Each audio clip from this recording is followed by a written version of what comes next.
Aloha Goddess, and welcome back to the channel. My name is Erica Shatara and I'm the owner and founder of Deity Beauty, where we help women like you wake up to their divine power through all things beauty and wellness.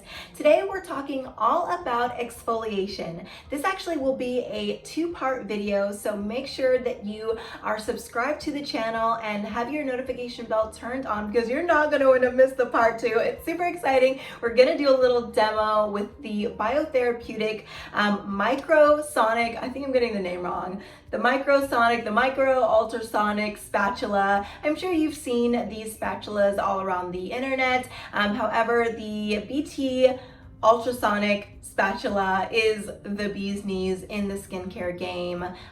It's top tier and I'm just super excited to get into that video with you. But today, let's get into information about why you should be exfoliating. So first off, exfoliating is very important and it should not be a step that's overlooked. Exfoliating can be done in one of two ways. It can be done using a manual exfoliant. That's something that you may be more familiar with. These can be products that are like scrubs that have like those little beads or granules. We do want to make sure that we're using products that have like earth-friendly beads in them and not beads that are made of plastic. One, it's not good for your skin, and two, it's not good for the environment. So please do your due diligence and make sure that you're purchasing products that have maybe like biodegradable beads or again earth-friendly beads. So usually when we're using products like physical or manual exfoliants, scrubs and things like that, these products can be, they can be helpful. They can kind of help buff away dead, dull skin cells, but sometimes it can be a little too harsh or we're going a little bit too crazy. Maybe we're using it too often, or we're pairing it with a spin brush or a rotary brush, which we should definitely not be using. If we're using a brush to exfoliate, then we need to be using a gentle cleanser. We need to pick one or the other, but we don't need to use two at the same time because it can be very harsh and too abrasive for the skin. So again, with these manual exfoliants, they can really kind of help the skin look a little bit more polished, but sometimes, especially if you've got some really deep lodged blackheads or whiteheads, or just like overall congestion that's underneath the skin, using a manual exfoliant isn't really going to be super beneficial for you, to be honest. If that product is mixed with a AHA, like a glycolic acid, or even a salicylic acid, if you do tend to have acne, then that's going to be a product that's going to be a little bit more beneficial, because AHAs are actually chemical exfoliants, which gets me to my next type of exfoliant, chemicals.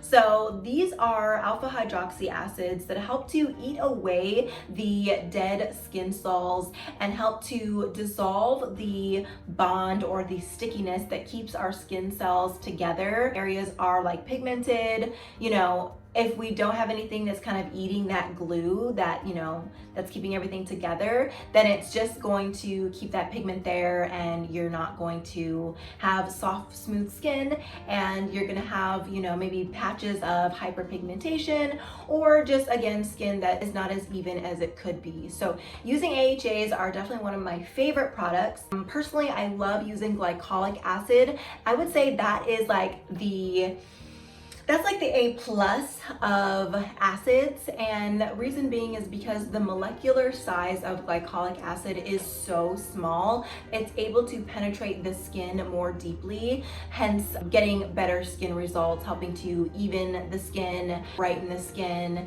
And it also does have some humectant properties as well, so it's going to be great for attracting moisture from the surrounding environment and feeding it into the skin, but also bringing up moisture from deeper layers of the skin to keep your skin really nice and hydrated and looking radiant and youthful. Now, as far as using these manual and chemical exfoliants, like how often should you even be using them? A good rule of thumb, if you tend to have normal skin, using it once or twice a week a manual or chemical would be sufficient.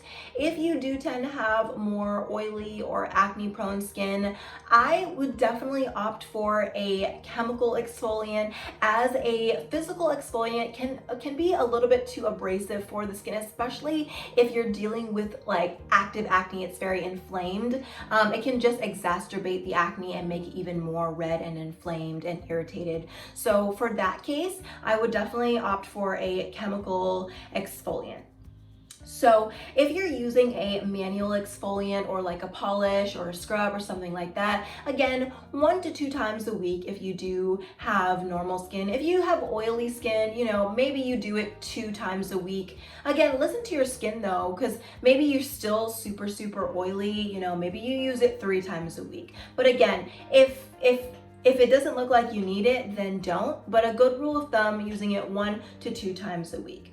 I like to exfoliate at night, especially if I'm using a chemical exfoliant, because these can tend to cause the skin to be a little bit more photosensitive, meaning that when you do go outside, your skin can be more sensitive to sunlight. So if your skin is more sensitive, 1, make sure you're wearing your sunscreen no matter what, and definitely a hat, especially if for some reason you're unable to do the chemical exfoliant at night and you have to do it in the morning. Please make sure you're using your sunscreen, you're wearing a hat, and you try not to go outside if you don't have to. But really, if you can do a chemical exfoliant at night, I would really recommend doing that. If I'm going to be doing a physical exfoliant, then I'll do that usually in the morning with really no issues. But again, in any case, newly exfoliated skin is susceptible skin. We want to make sure that we are wearing our sunscreen no matter what to keep our skin really nice and protected, because if we don't have that layer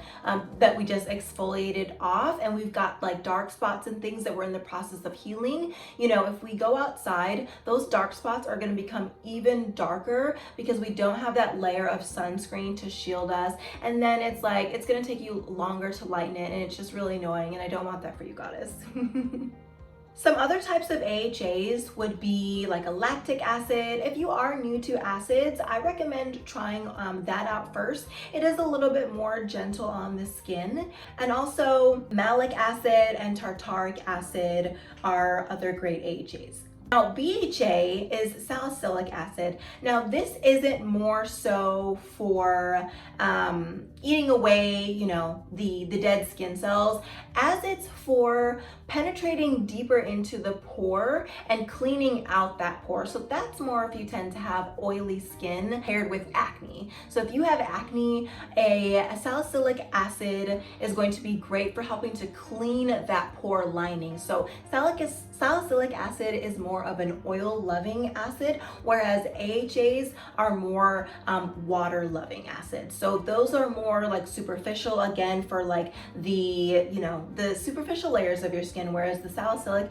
goes a little bit more deeper into your skin to clean out that pore lining and help to just clean it out, reduce any bacteria, debris, and anything like that. And then once those things are out of our skin, then the pore can kind of retract back to its normal size.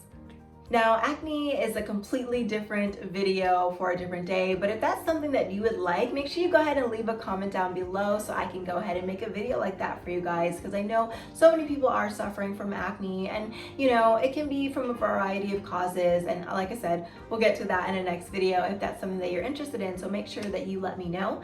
And until next time, remember, you are beautiful, you are brilliant, you are brave, and you have so many gifts to offer this world, goddess. I love you so much, and I'll talk soon. Bye!